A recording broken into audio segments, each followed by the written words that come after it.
Y en este momento invito a la sala al colega Edwin Ordóñez. El colega Edwin Ordóñez ya se encuentra en sala. Qué gusto, colega Edwin, ¿cómo está? El colega Edwin Ordóñez es contador, está estudiando Derecho, en poco tiempo se graduará como abogado. Y no solamente es eso, sino adicional, él es máster en tributación de la Universidad de los Andes.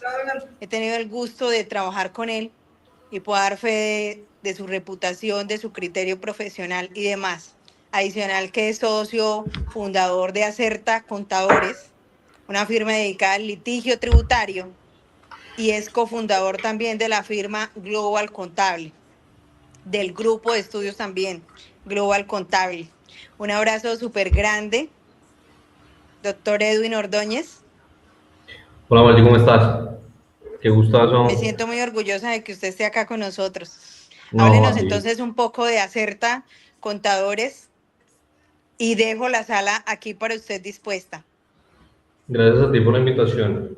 Yo solo tengo una pregunta. ¿En YouTube ya estamos? Porque sí estoy viendo todavía esa Darlis. Bueno, no importa.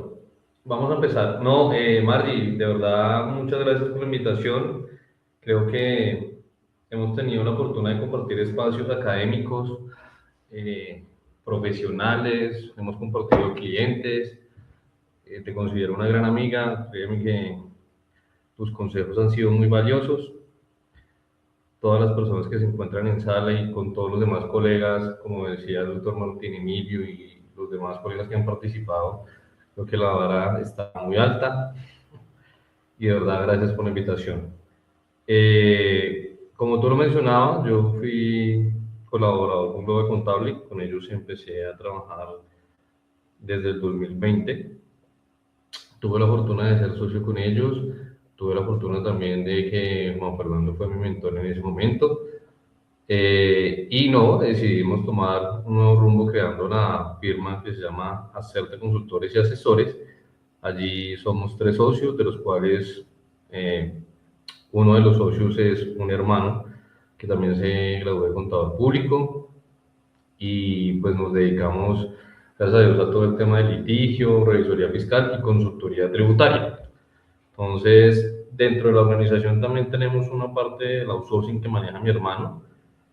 Esta empresa fue constituida en el 2014, pero tenía un objeto social totalmente diferente, porque pues cuando la creamos con él nos dedicábamos era al tema de préstamos por libranza, pero cuando ya tuvimos la oportunidad de poder estudiar y adquirir más conocimiento, un tema más profesional, pues ya decidimos cambiar el rol y decidimos dejarla como consultoría.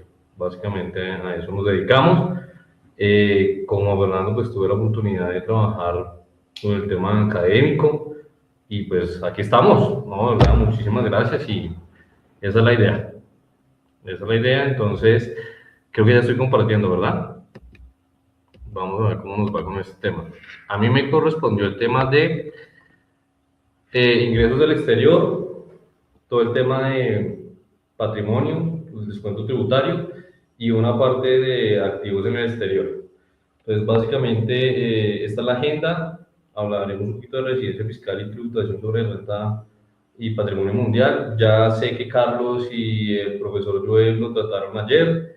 Hay unos ingresos de fuente nacional extranjera, la relación que tiene el artículo 24, el 25 y el artículo 9 del Estatuto Tributario, patrimonios y activos poseídos en el exterior, valores patrimoniales, que era lo que hablamos hace poco.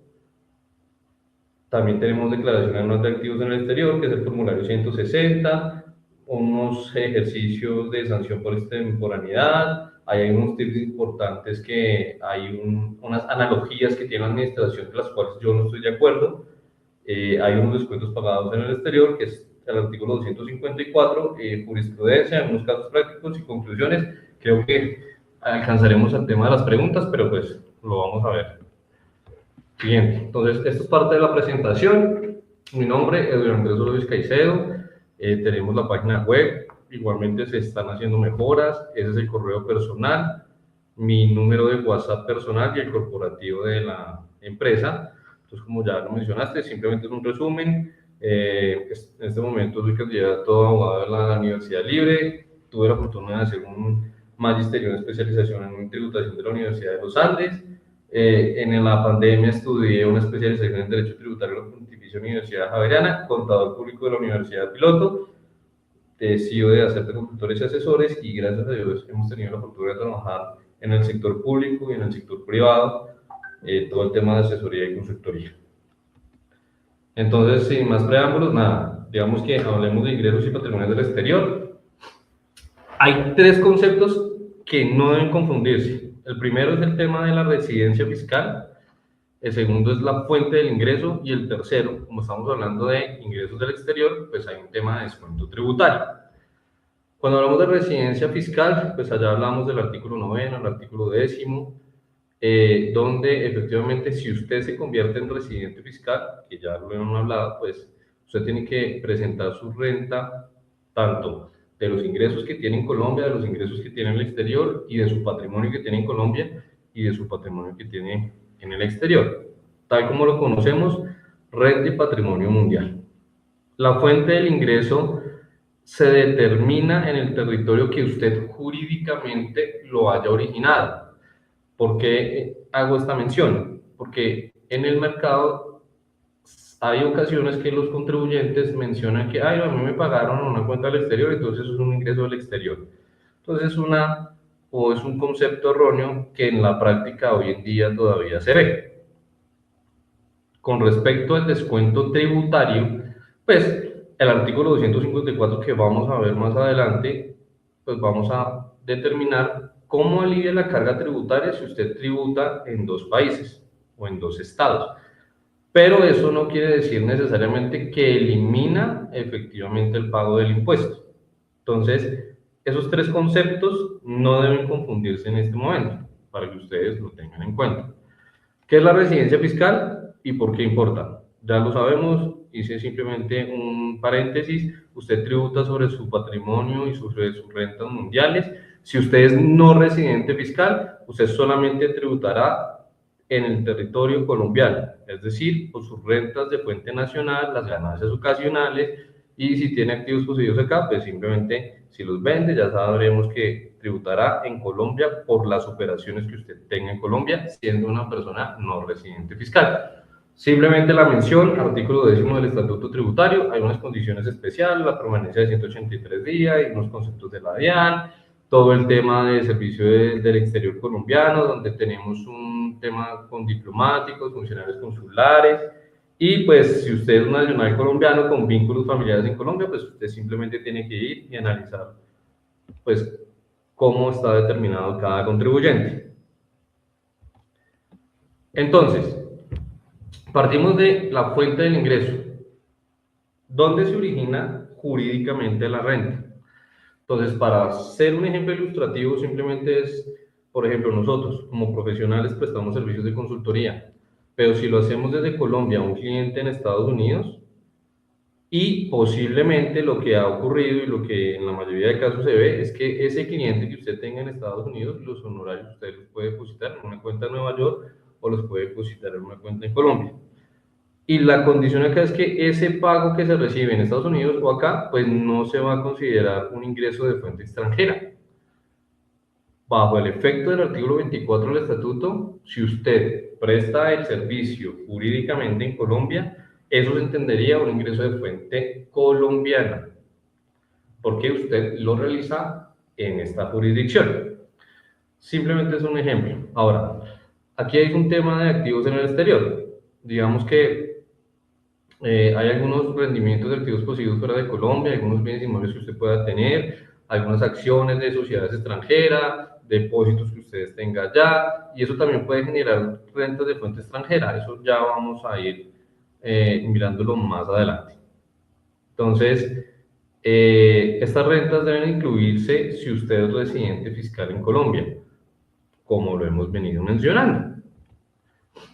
El mapa conceptual cuando usted determine este punto es, determine la residencia, determine la fuente y revise si efectivamente ese crédito fiscal lo puede aplicar a los ingresos que usted obtuvo de renta extranjera. Simplemente mencionamos los 183 días, el artículo 9 y el artículo 10 del Estatuto Tributario para que ustedes tengan la normatividad relacionada. Ahora, los ingresos de fuente extranjera, lo que yo les mencionaba, artículo 24, 25 y el artículo 9. Esto se tiene que relacionar. ¿Por qué? La fuente no depende del pagador y el artículo 24 del estatuto establece 3 criterios puntuales.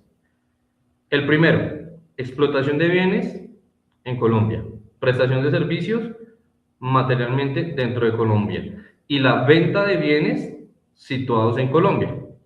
Entonces, hay una doctrina que sostiene que la ubicación territorial de quien presta el servicio constituye el criterio general para definir la fuente. Dentro del material que realizamos, hay unos conceptos de la DIAN, hay unas sentencias, la cual se las voy a compartir para que ustedes la tengan junto con el material para determinar esto. Entonces, ¿por qué menciono el artículo 24 del estatuto? Porque hay ejercicios claves que usted tiene que tener en cuenta, porque esto no se tiene que mirar solamente con ese artículo 24, tiene que mirarse también el artículo 25, donde hay una lista taxativa que efectivamente menciona que el artículo 25 se entienden como ingresos que no son de fuente nacional. Ahora, hay un caso clave y es, generalmente los contribuyentes tienen contratos de trabajo con entidades del exterior, pero todo lo hacen desde Bogotá. El caso puntual, el teletrabajador en Bogotá.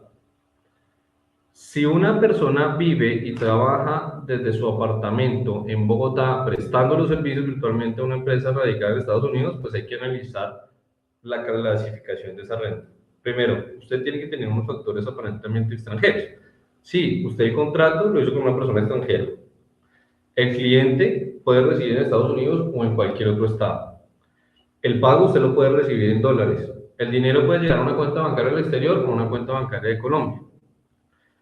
Pero recuerden, la calificación correcta, en este caso, para este ejemplo, y lo que un 90% de contribuyentes realiza en Colombia es que ese ingreso es de fuente nacional.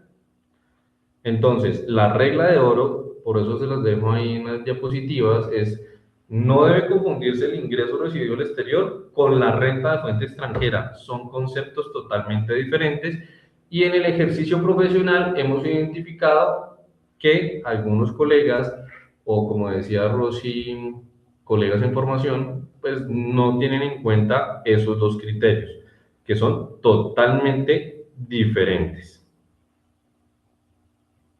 Paso seguido, cuando el servicio sí es de fuente extranjera. Entonces, también, a modo de ejemplo, usted tiene que identificar la calificación. Por ejemplo, si yo soy una persona residente, contador, abogado, ingeniero, la profesión que usted desempeñe, si usted se desplaza, por ejemplo, en este caso hacia España, y ejecuta materialmente allí el servicio, el ingreso se puede calificar como de fuente extranjera. ¿Qué tiene que validar? Pues que en este caso pues lo colocamos como ejemplo, que en España hay convenio de doble imposición y usted tiene que validar el CDI aplicable a ese tipo de ingreso que usted realizó. Que nos contrataron a nosotros como colegas contadores para ir a dictar una charla, una conferencia a una empresa al exterior.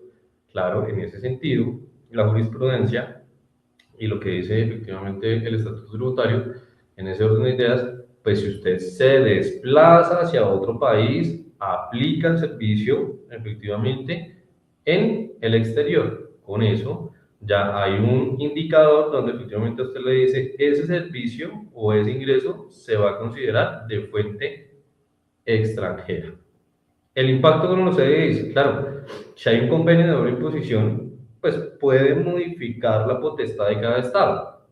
¿Y allí qué va a pasar? Hay que mirar la calificación de la fuente, analizar cuál es la asignación de la tributación en Colombia y en el otro estado y cómo se distribuye entre ambas partes. Creo que esto lo habló Carlos en algún momento, sobre el tema de la tributación o la residencia tanto de la fuente como de la residencia el día de ayer, pero simplemente es analice la situación, porque por ejemplo con Estados Unidos ustedes en Colombia no tenemos convenio de doble imposición y es allí donde efectivamente uno puede aprovechar pues el descuento tributario del artículo 254 del estatuto.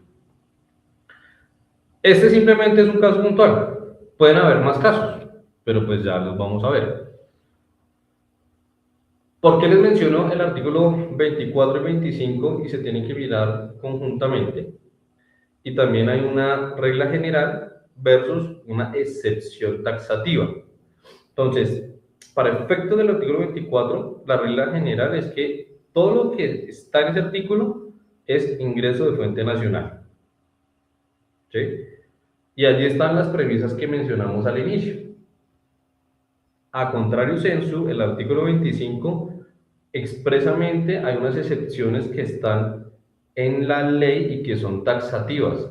Pero esto no quiere decir que los únicos ingresos que se identifican en ese artículo 25 pues son los que están ahí, porque para efectos ya les voy a mostrar el artículo 25. Lo que dice el legislador, creo que ahí ven mi estatuto tributario, ¿sí? Bueno, me confirman si ven el estatuto tributario, ese es el estatuto tributario de Z, es muy bueno, yo siempre lo utilizo. Entonces acá dice, ¿cuáles son los ingresos que no se consideran de cuenta nacional? El legislador quiso determinar estos, pero eso no quiere decir que no hayan otros ingresos que usted realice en el extranjero y que no se consideren de fuente nacional. Entonces, solo quería mostrarles esto. Y adicionalmente, ¿por qué menciono el artículo 9 del estatuto? Porque habla sobre la residencia y la renta mundial, que es lo que hemos venido hablando durante las diapositivas anteriores. Y voy a seguir compartiendo para que se vea la pantalla un poquito más grande. Generalmente, ¿cuáles son las rentas de fuente extranjera que usted como persona natural puede identificar y que generalmente, vuelvo y reitero, el 90% de las personas naturales puede obtener por realizar estas actividades? Primero, los arrendamientos de bienes inmuebles, pues que están ubicados en Colombia. Muchas personas naturales tienen activos dentro de otro estado que arriendan allá y les generan ingresos. Entonces, siendo usted residente fiscal, si usted tiene, por ejemplo, arrendamientos, esos ingresos usted los tiene que traer a Colombia y ya vamos a determinar cómo se debe realizar ese reconocimiento de esos ingresos. Segundo, intereses. Claro, usted puede tener cuentas o créditos o instrumentos financieros en el extranjero donde hayan cuentas por cobrar. Eso también tiene un reconocimiento que ya lo vamos a ver más adelante. Dividendos, exactamente, por sociedades extranjeras o a accionistas residentes en Colombia, también usted puede tener ingresos por dividendos de fuente extranjera. Que usted quiso vender su vehículo, sus acciones, su casa, su apartamento, su lote, su condominio, también efectivamente puede determinar que eso es un ingreso de fuente extranjera. Rendimientos de inversiones, sí, portafolios radicados y gestionados en el exterior, o hay un tema aquí en Colombia que usted puede manejar unos ETFs donde, digamos, la bolsa de valores es una bolsa llenita donde hay varios tipos de acciones o bonos o activos que usted puede manejar en bolsa y eso se puede considerar del exterior y hay un concepto que más adelante se los voy a mencionar.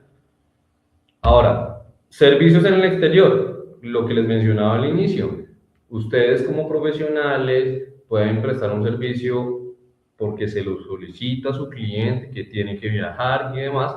¿Para qué? Para poder ir a prestar ese servicio, dictar su charla y demás. En estricto sentido, ese es otro ingreso de fuente extranjera que usted puede determinar. Entonces, por eso les decía que el legislador quiso colocar en el artículo 25 del Estatuto Tributario cuáles son los ingresos que no se consideran de fuente nacional. Sin embargo, hay otros más, que son los que les estoy mostrando aquí en las diapositivas, donde efectivamente pues usted puede considerar y analizar al contribuyente, persona natural o persona jurídica, que sean ingresos de fuente extranjera. Caso práctico. Entonces, acá hay un punto importante y aquí traigo a colación la relación entre el 25, el 24 y el artículo 9 del Estatuto Tributario. Entonces, este caso práctico es, usted presta un servicio técnico en Estados Unidos. Si ustedes se fijan, cuando yo me voy al artículo 25 del Estatuto Tributario y lo voy a compartir nuevamente, espero que se vea el artículo, porque no sé si se esté viendo el artículo, espérenme, yo miro una cosa. ¿Ustedes están viendo el Estatuto Tributario? ¿Me pueden confirmar, por favor?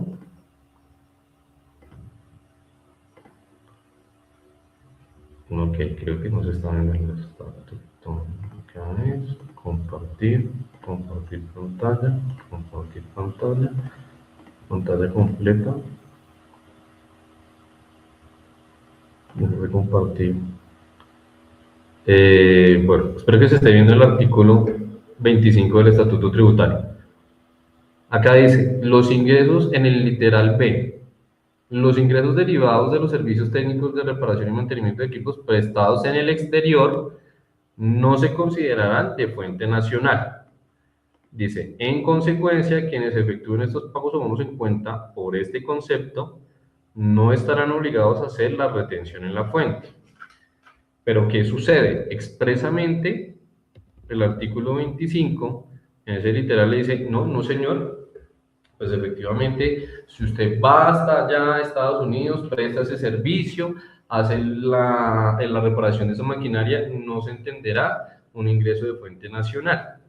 Y sin embargo, dice, al ser residente en Colombia, grabará, acá hay un punto importante y es, si usted es residente fiscal, sí deberá grabarlo en Colombia, independientemente de que el 25 le diga que es un ingreso de fuente extranjera, por ser residente fiscal colombiano.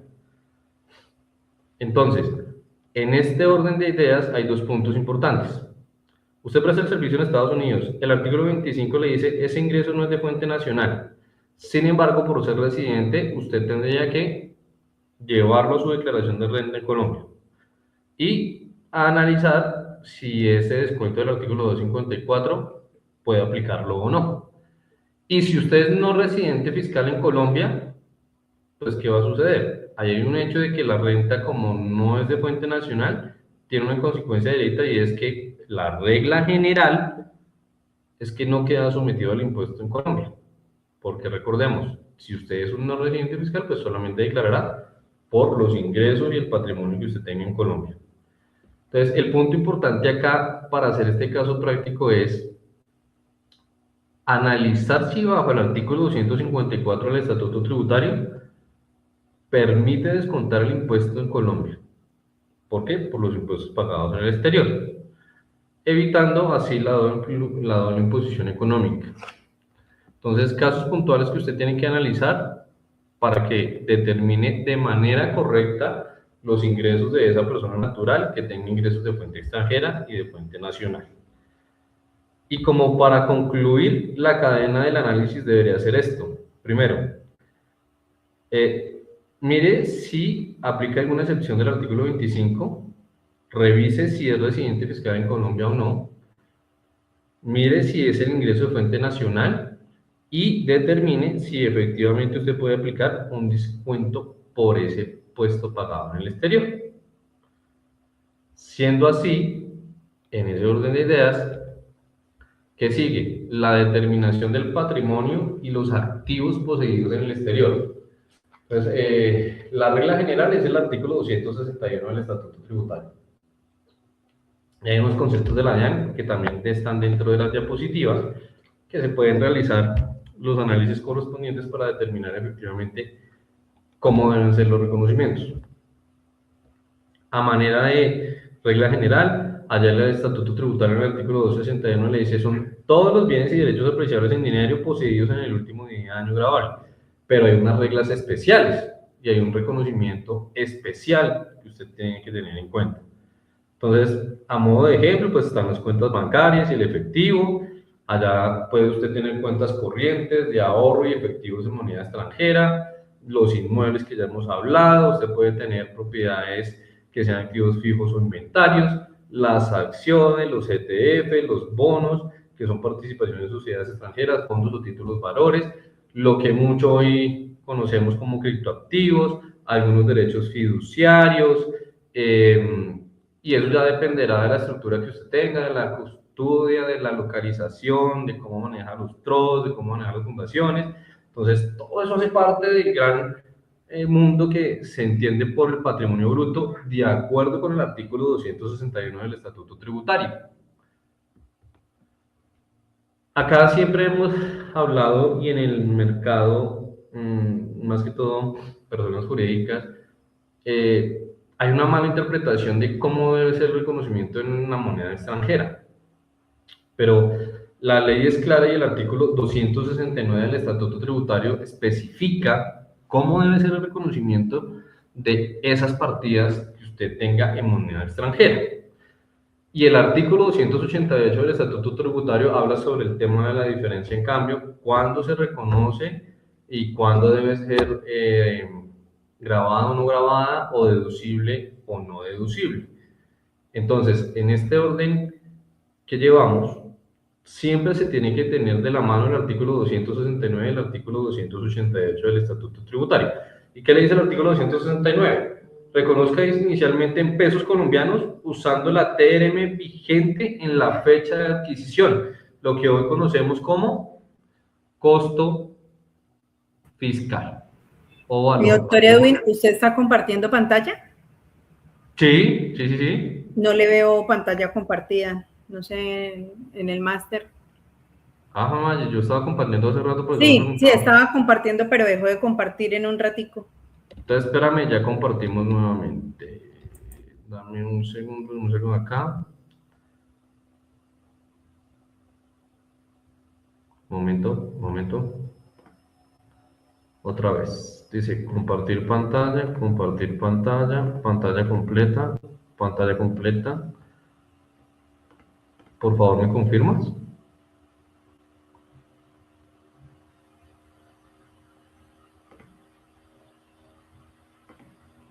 Confírmame si ya estás viendo la pantalla. Ya está ingresando. Ya ahí la ves más grande, ¿sí? Bueno, espero que sí. No sé. No sé por qué vuelve y se quita, como que se quita, no se ve. A ver, ¿y ahí? ¿Entonces tocaría dejarla ahí?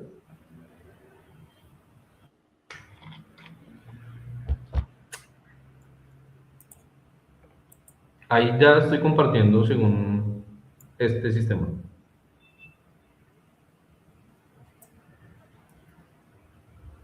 Venga a ver si es que... No sé. No. Si quiere deje de compartir y vuelve y comparte. Vamos a ver, listo. O si quiere me envía y yo le comparto. Ya te comparto esto. Presentación. Vamos a ver la 18. A ver. Pues si quieres, ya te la compartí ahí. Y vuelvo a abrir. Listo, perfecto. Entonces, permítame, yo se la comparto.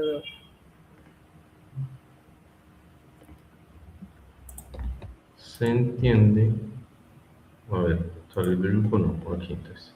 Compartir pantalla, compartir pantalla completa. Ya, ahí se supone que ya estoy compartiendo. Tú tienes que estar viendo. Sí.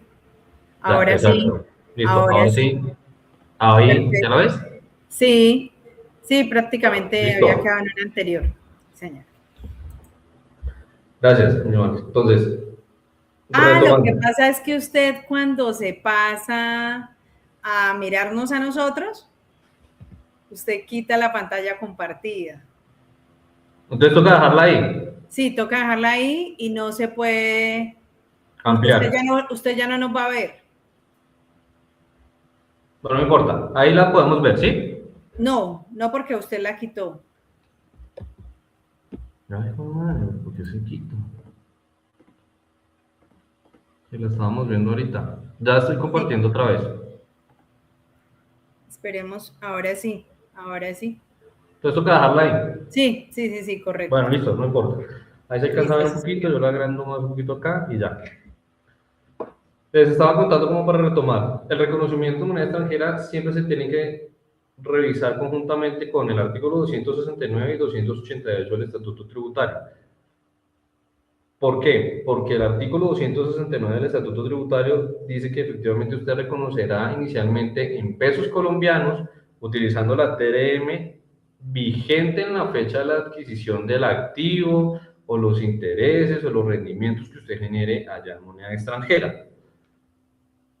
Y aquí hay un mito siempre que, como por ejemplo para efectos de la declaración de activos en el exterior, lo que la mayoría de colegas realiza y que se ha visto en el campo profesional es que simplemente toman la TRM en 31 de diciembre y multiplican por los dólares que tengan en esas cuentas o en esas inversiones, y eso es lo que llevan a la declaración de activos en el exterior. Eso es una interpretación errónea, dado que el artículo 269 establece cómo debe ser el reconocimiento inicial de esas operaciones.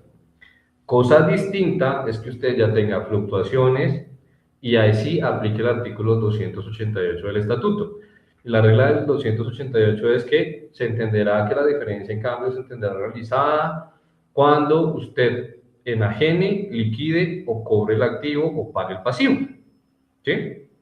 Allí esas fluctuaciones son los reconocimientos que usted tiene que tener en cuenta como persona natural, sea que lleve contabilidad o sea que no lleve contabilidad. Y por eso la DIAN confirma en ese concepto que yo les estoy mencionando ahí, el 010015 del 2024, que también una persona natural que no esté obligada a llevar contabilidad debe aplicar el artículo 269 y 288 a sus inversiones en moneda extranjera. Entonces, lo que uno identifica en el campo profesional es que como no hay un control de esas personas naturales cuando tienen inversiones en el extranjero, simplemente toman el valor a 31 de diciembre, multiplican por la TRM y eso es lo que lleva ya a la declaración de activos en el exterior y también a la declaración de renta. Entonces, una recomendación que se debe realizar es, por favor, traten de llevar un orden de sus inversiones. No sé, si yo compré $1,000 o si compré una acción hoy, pues usted tiene que hacer el reconocimiento inicial por ese costo fiscal de acuerdo con la TRM de hoy. Ahora, si eso tuvo unos intereses, eso ya tiene otro tratamiento, y entonces usted debería llevar, como nosotros lo decimos, como si fuera un CARDES, no propiamente de inventario, sino simplemente de las operaciones que usted tenga. Y usted también lo puede identificar con los extractos bancarios de las entidades del exterior, o de la bolsa de valores, o de la comisionista de bolsa a la cual usted tenga las inversiones directamente allá relacionadas. Es como para que ustedes lo tengan en cuenta. Por favor, de verdad, he tenido conflictos con la administración por lo mismo, porque cuando han llegado las sanciones de activos en el exterior, nos piden, bueno, regálenme cuál fue el costo de esta acción. No, es que no lo tengo, entonces ahí pues tendría problemas con los contribuyentes. Entonces, mucho cuidado con eso. Para efectos patrimoniales, entonces las cuentas bancarias del exterior tienen reglas combinadas. Allí el artículo 268 le dice, el valor patrimonial corresponde al saldo existente del último día del año grabable. ¿Sí?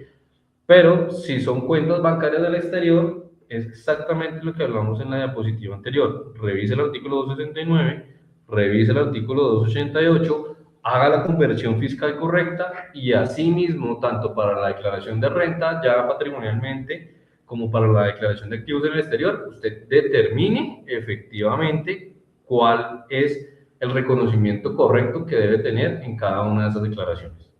Ahora, simplemente como para mencionarle lo que les decía, tomar el saldo en dólares y multiplicarlo por la tasa de la TRM del 31 de diciembre, pues es técnicamente correcto, ¿sí? Y hay inexactitudes en las declaraciones de renta y tanto las declaraciones de activos en el exterior. Y acá hay un punto importante. lo que yo les decía, hay una regla general, ¿cierto? Para efectos de los bienes, el artículo 267 del Estatuto Tributario le dice, es por su costo fiscal, salvo norma especial. Y aquí, digamos, no voy a entrar en cada una de ellas, simplemente les quise dejar un cuadrito diciendo cada cuenta. Entonces, el activo en el exterior, la cuenta corriente de ahorros, sí, allá está el 269, el 288, ¿sí? Ahora, y el 268, entonces, ¿en qué norma está? Efectivos y moneda extranjera, valor en pesos con la TRM inicial, ajustado por los movimientos fiscales, artículo 267, 269 y 268, y así sucesivamente con cada uno de ellos. Entonces, en el tema de criptoactivos, claro, el costo fiscal, si es moneda extranjera, aplica el artículo 269 y 288. Y con el tema de criptoactivos, entonces, hay unos conceptos de la administración donde efectivamente, como yo lo interpreto, hay dos escenarios. Uno, si usted maneja criptoactivos, puede ser que usted sea un comisionista aquí en Colombia, entonces usted vende y compra, allí es donde usted debería aplicar como si fuera, entre comillas, un inventario. Pero si usted es la persona que tiene los criptoactivos en la declaración de renta como persona natural, usted los debe declarar como si fueran unos activos intangibles o acciones, ¿sí? ¿Por qué? Porque usted no los compra ni los vende. Ya diferente va a ser el tratamiento cuando usted efectivamente los venda. Eso ya es otro tipo de tratamiento. Pero en el tema de criptoactivos es para que lo tengan en cuenta. Ahora, para reglas especiales de los inmuebles y los valores adquiridos en Colombia, sabemos que en Colombia los inmuebles se determinan bajo el artículo 277 o el costo fiscal se determina bajo el artículo 277. Lo que dice la norma es que como el inmueble es extranjero y es un activo fijo, pues se declara simplemente por el costo de adquisición o el costo fiscal, ¿sí? Aplicando exactamente las mismas normas del artículo 269 y 288 del Estatuto Tributario. Adicionalmente, tenemos las acciones, los ETFs adquiridos en el mercado global colombiano, y ese es el concepto que yo les mencionaba. Hay un concepto que es el 004544 del 2026, donde dice que si está a través del mercado global colombiano, pues esos ETFs o esa canasta que usted tenga ya de acciones, de bonos, de otros activos, de compra y venta, que usted tenga en ese mercado global, pues entiende que esos activos son poseídos en el exterior. Y como son poseídos en el exterior, pues efectivamente ahí tiene que declararlos en el formulario 160 de activos en el exterior, ¿sí? Entonces, tengan muy en cuenta sobre todo ese concepto del 2026. Ya cerrando patrimonialmente lo que hemos venido charlando, pasamos a la declaración anual de activos en el exterior. ¿Y qué formulario se utiliza? Se utiliza el formulario 160. ¿Quiénes están obligados a declarar? Pues efectivamente las personas naturales y algunas personas jurídicas que efectivamente sean residentes fiscales y que a 1 de enero de cada año superen los topes exigidos por la ley. En este caso son 2.000 VTs, que equivalen para el año 2026 de 104.748.000 pesos. Ahora, esta declaración es informativa, es decir, no tenemos que pagar impuestos por ella. Y se hace la aclaración porque hay contribuyentes que nos preguntan, pero aparte de la declaración de renta, ¿tengo que pagar el impuesto o algún impuesto adicional por presentar esa declaración de formulario 160? No, simplemente la norma establece que es informativo. Pero ¿qué pasa? Aquí hay unas reglas de discriminación.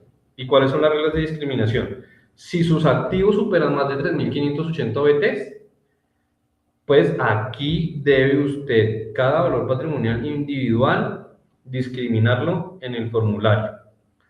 En cambio, pues si no supera esos 3.580 BTs, usted simplemente lo deja consolidado por jurisdicción o país. No tiene que escribirlo por activos fijos, activos móviles o cuentas por cobrar o inversiones o acciones, ¿sí? Esa es la distinción que tiene. Y uno analizaba el tema y es lo siguiente. Puede que usted no supere, para efectos de declaración de renta, patrimonialmente las 4.500 VTs para declarar renta. Sin embargo, si usted identifica que tiene activos en el exterior que me superen los 2.000 VTs, usted tiene la obligación de presentar en este ejercicio solamente la declaración de activos en el exterior. ¿Por qué lo menciono? Porque hay contribuyentes que decían, yo no presenté renta, no obstante, no tengo que presentar la declaración de activos en el exterior. Y eso ha sido un problema para esos contribuyentes porque hoy en día tienen sanciones por extemporaneidad por no haber declarado los activos en el exterior sin haber superado los topes de la declaración de renta patrimonialmente de las 4.500 VTs. Entonces, un punto importante que ustedes tienen que analizar, por favor, no se les vaya a olvidar. Ahora, ¿qué sucede con esto? Generalmente, yo digo generalmente, siempre hay una regla general, pero también pueden haber reglas especiales. Y en este sentido, hay que mirar las fechas de corte. ¿Por qué? Sabemos que la declaración de rentas a corte 31 de diciembre del 2025, 26, bueno, en este caso tenemos 25. Pero el formulario 160 se presenta a 1 de enero del 2026. Es decir, hay un día de diferencia, pero por regla general no creo que cambie mucho. ¿Qué puede ocurrir? Que usted tendrá que hacer una corrección de una declaración de renta. Ahí puede que los valores de los activos cambien. Puede que tenga inversiones que no tengan el reconocimiento correcto. Puede que usted se le haya olvidado colocar activos en la declaración de renta y también que tenga activos del exterior que no colocó en el formulario 210. Entonces, simplemente es analizar el tema para determinar si efectivamente pues es el mismo valor de la renta 31 de diciembre al activo en exterior a 1 de enero de cada corte. Con mucho cuidado con eso. Generalmente no puede cambiar, pero puede que en algún momento ocurra. ¿Sí? ¿Qué tenemos de importante acá y es la sanción por extemporaneidad? Cuando ustedes no presentan la declaración, sabemos que el artículo 641 del Estatuto Tributario pues establece que es una sanción por extemporaneidad. Aquí quiero hacer una claridad y es la administración, y espero que nos escuchen, está haciendo unas analogías que en mi criterio no estoy de acuerdo y unos análisis que no corresponden, por una sencilla razón. Y hay un concepto de la DIAN que dice, y no sé si se puede ver acá, me confirman si se ve, pero que es el 433. Un concepto de la DIAN que es el 433, ya les muestro en la normatividad que tengo, que se me hizo, que se me hizo, bueno, pensé que lo tenía, pero, no, es acá. En la pregunta 7 dice que se puede, la declaración de activos en el exterior se puede corregir y que eso tiene sanción.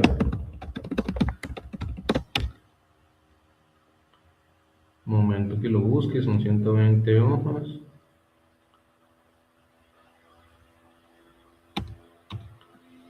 Espérame, exterior.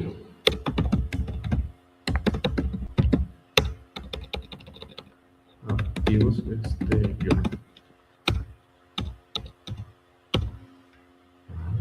¿Qué se hizo? Bueno, les debo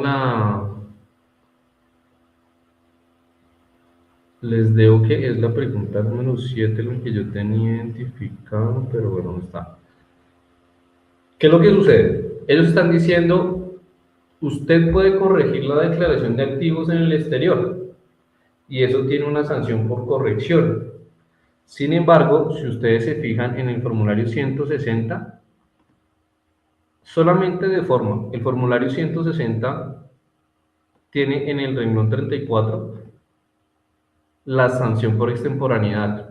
Primero, si es de forma, pues efectivamente no hay cómo calcular efectivamente una sanción por corrección, ¿sí? Entonces, ahí ese concepto para mí está errado. Y segundo, si ustedes hacen una comparación con la declaración de renta, cuando yo voy a corregir, no sé, activos o pasivos, por cualquier razón que sea, y el impuesto no me cambia en el formulario 210 o en el formulario 110, en ese momento no hay sanción por corrección, porque el impuesto no le está cambiando. Entonces, si hacemos la comparación de que en el formulario 160 sí hay corrección y hay sanción por corrección por cambiar unos activos que son informativos, entonces para la declaración de renta, ¿por qué no? Y segundo, y si el tema es de forma, pues el formulario tendrá que tener un renglón donde diga, si usted me corrige la declaración de activos en el exterior, tiene que pagar la sanción por corrección, pero el formulario no lo tiene. Entonces simplemente son tips y análisis que uno identifica cuando estudia este tipo de casos. Ahora, para seguir con la presentación, como ya hay una sanción por extemporaneidad, usted haga de cuenta que el contribuyente no presentó la declaración de activos en el exterior, entonces la norma le dice calcule antes del emplazamiento el 0,5% del valor de los activos del exterior por cada mes o fracción de retardo. Y eso tiene un límite, y el límite de la sanción no puede superar el 10% del total de los activos en el exterior. Cosa distinta es cuando hay un emplazamiento que ya no es del 0,5%, sino del 1%. Y adicionalmente, pues usted tiene que mirar el tema de la reducción del artículo 640 del estatuto con todos los antecedentes y demás.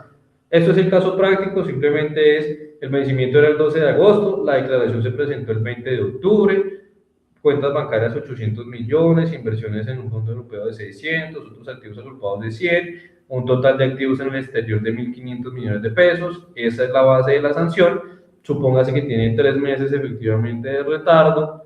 Entonces aquí, paso 1, identifique la base, paso 2, multiplique la base por el 0,5%, que esos son 22 millones de pesos, 22 millones 500 mil, el límite son 150 millones, entonces procede la sanción de 22 millones 500, a eso aplique el artículo 640 y aplique la reducción que para efectos del ejercicio, pues usted ya no va a pagar 22 millones 500 mil pesos, sino que si usted puede aplicar el artículo 640 del estatuto, pues le quedaría una sanción de 11 millones 250 mil. Cosa distinta cuando pase efectivamente el escenario del emplazamiento, pues ya usted no puede acogerse al beneficio del 50%, así lo dice la norma, hay que mirar el análisis de cada etapa procesal, la tarifa lógicamente ya no va a ser del 0,5%, sino que va a ser del 1% y tendríamos en este caso que pagar 45 millones de pesos. En ese orden de ideas, lo importante es saber que si usted identifica que tenía que presentar la declaración de activos en el exterior y no lo hizo, pues aproveche los descuentos que usted tiene en ese momento. Y con eso usted puede identificar, pues efectivamente, que tiene más beneficios antes de que le llegue el emplazamiento como tal.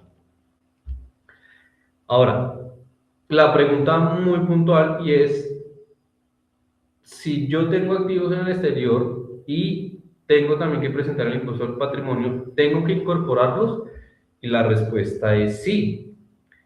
Y aquí también vuelvo al tema de la residencia fiscal. ¿Por qué? Porque usted tiene que mirar si es residente fiscal. Entonces, allá el artículo 292-3 del Estatuto Tributario especifica quiénes son los sujetos pasivos del impuesto y le dice, son residentes fiscales y tienen que determinar para efectos del impuesto al patrimonio, pues los activos de aquí de Colombia más los del extranjero. Si es un no residente, pues simplemente coloca los activos aquí de Colombia, mirando los topes del impuesto al patrimonio en Colombia, que son las 72.000 VTs, que para el 1 de enero de personas naturales son 3.770.928.000.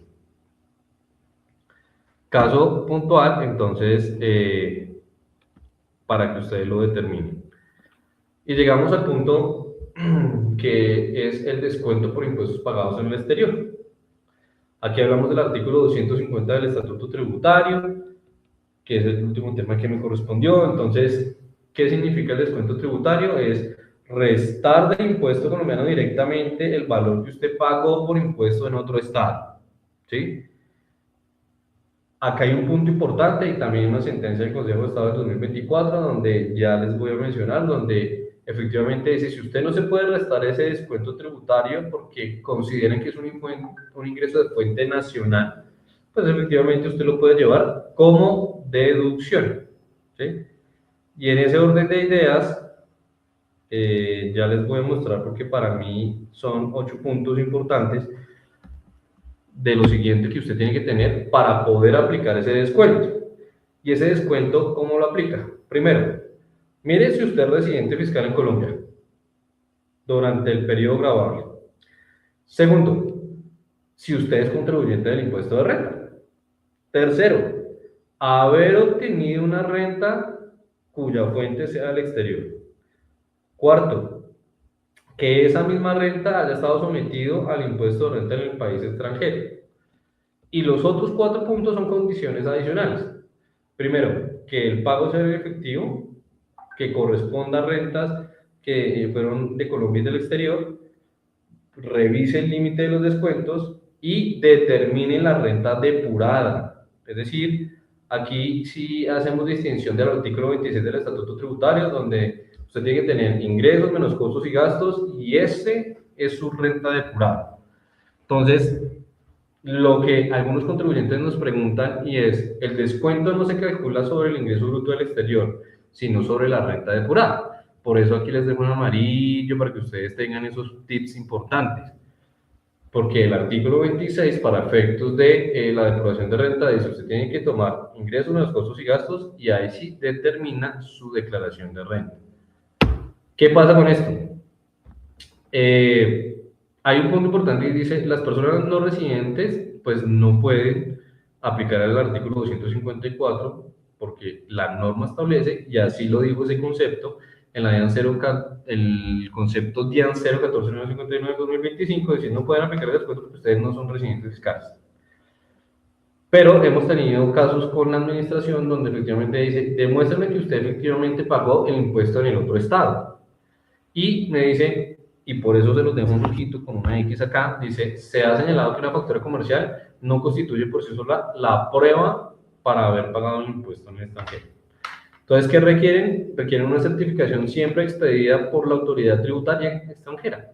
Así como cuando un no residente, no sé, paga impuestos en Colombia y necesita también tener el descuento en el otro estado, pues aquí a la DIAN le piden la certificación de que efectivamente pagó el impuesto en Colombia.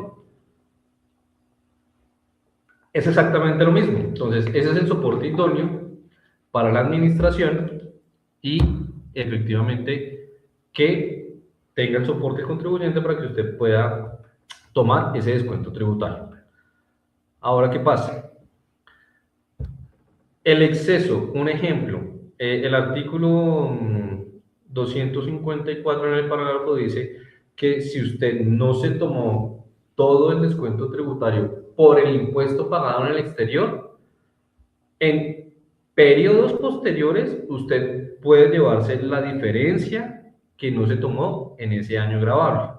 Y aquí simplemente lo ponemos con, lo ponemos con un ejercicio. Yo tenía un ejercicio aquí. Dice, supóngase que el servicio fue prestado físicamente en España, es una persona que viajó allá, tiene un ingreso de 120 millones, unos costos y gastos de 20 millones, hay una renta depurada de 100 millones. Supóngase que usted pagó 24 millones en España, porque para el ejemplo es 24 millones de pesos. Pero el impuesto atribuible a Colombia cuando usted hizo su depuración en el formulario 210 le dio un impuesto a pagar de 18 millones.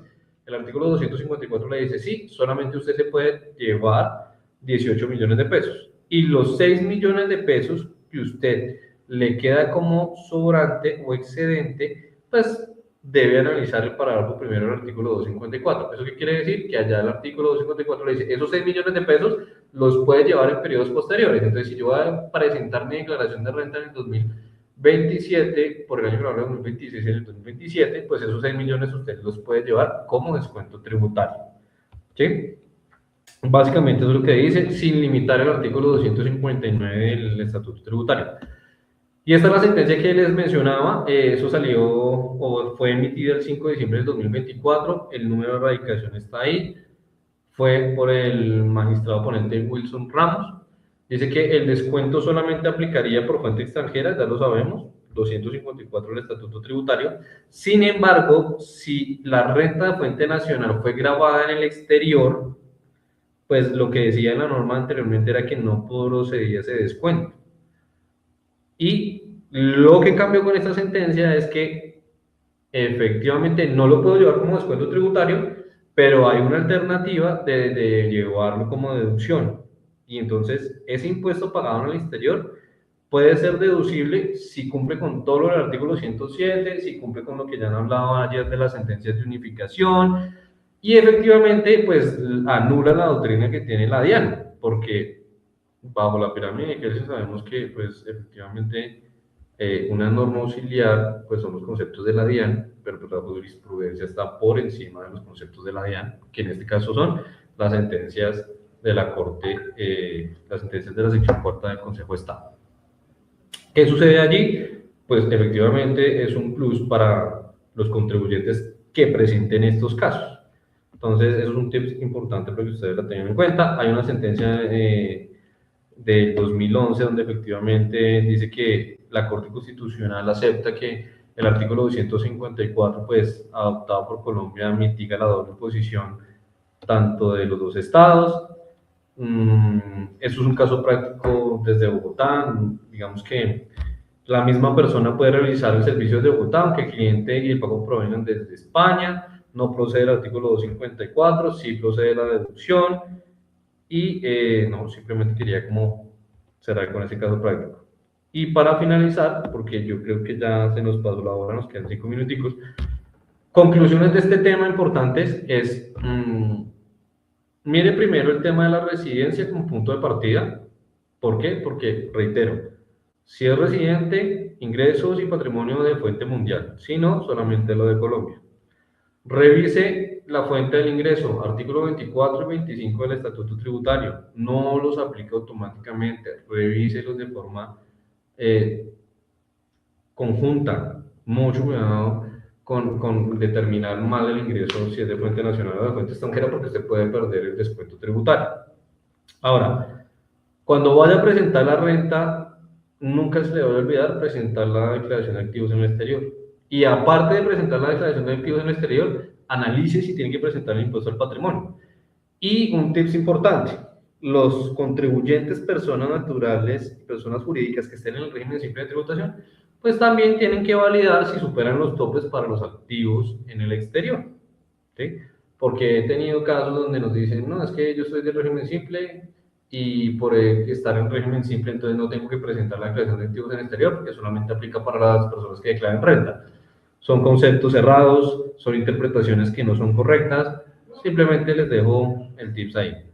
Depure los ingresos extranjeros, claro, es importante. Ustedes me dirán, y eso pues no alcanzamos a tocar el tema por temas de tiempo, no lo vamos a poder ver, pero si así mismo como usted trae los ingresos de fuente extranjera, usted también puede determinar los costos y gastos de acuerdo con su actividad económica, de acuerdo con el ingreso y como todo lo que ya hemos venido hablando desde ayer con la sentencia de unificación, el artículo 107, todo el tema de necesidad, causalidad, proporcional, bueno, todo lo demás.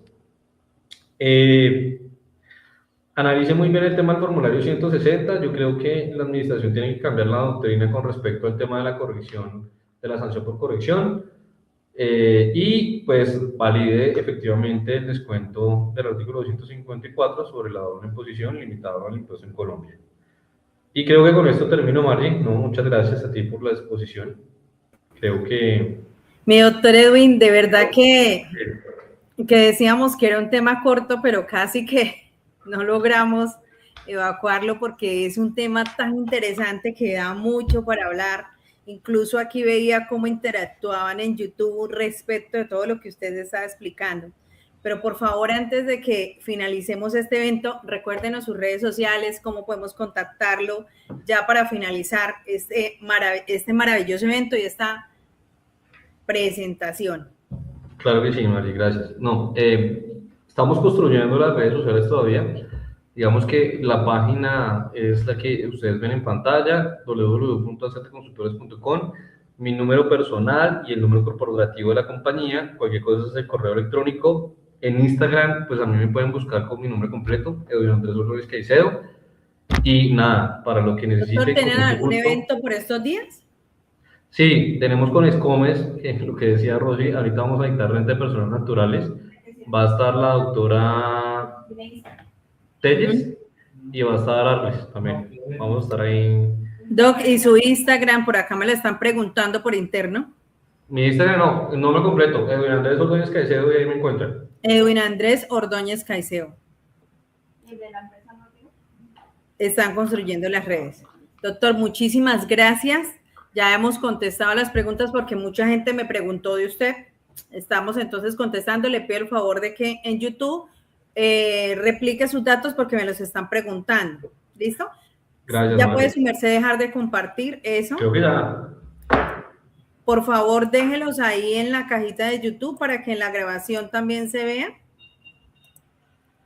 Listo. Y entonces, ya para finalizar, nos place reconocer al mérito del ponente, Edwin Ordóñez, este reconocimiento por su valiosa participación académica de 24 horas de conocimiento, Maratón Nacional de Contadores. Me permito decirle a usted que ha sido todo un placer estar compartiendo conocimiento en la tarde de hoy. No, a ti, Mario, por la invitación y que estos eventos sean más seguidos.